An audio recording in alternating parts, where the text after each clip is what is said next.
I would think that it would be tacky, typically speaking, to drag politics into a eulogy and a funeral, unless, of course, you were talking about somebody whose entire life had been based on politics and advancing political agenda.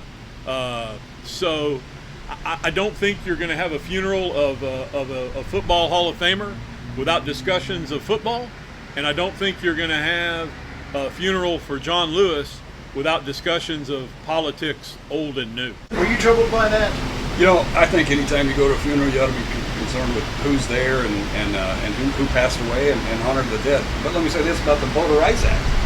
That bill was written to combat racism from Democrat states. It doesn't combat racism and it doesn't control voting outside of the southern states, right? Okay, so a lot of science fiction is based on something called a tachyon rift. Yeah. That is where there's a wrinkle in time.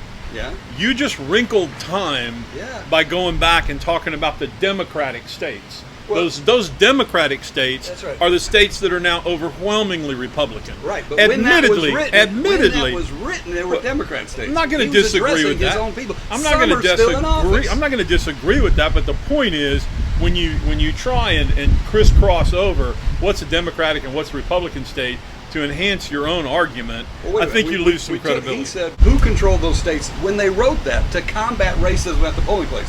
Who was in charge? It was Democrats in those states, and those were only Democrat states. And in the northern states, that bill does not apply. You're exactly right. And so, in case you hadn't noticed it, there was something called a boll weevil Democrat. You know what that is? Mm-hmm. Okay.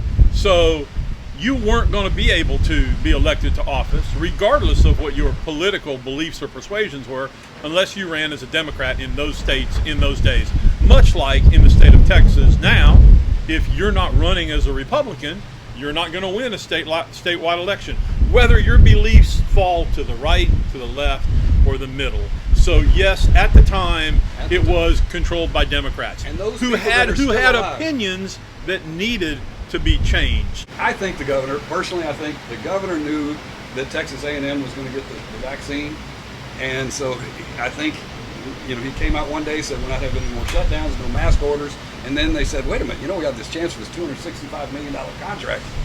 Don't let Corona go away. Let's get the contract. Well, let me just say this: a $265 million contract with Texas A&M.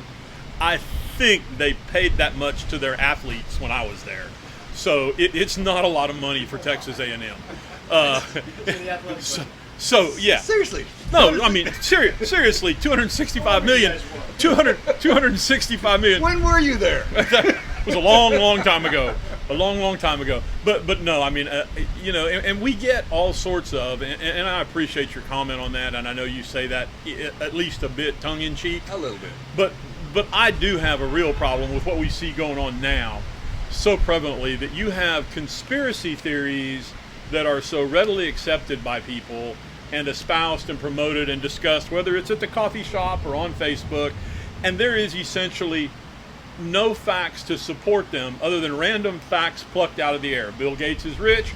Bill Gates talks about viruses. Bill Gates does microchips. Bill Gates bought Dr. Fauci, and he's going to Dr. Emmanuel supports demons. And it become. We can talk about that in a bit. But my point is, there's no evidence to support it, none whatsoever. And yet it seems that these are the same people who, without any evidence, can have a conspiracy theory, and yet they demand some sort of evidence that there is a virus that can be coming out of our breath and into the air and infecting other people, but they don't need or have to wear a mask.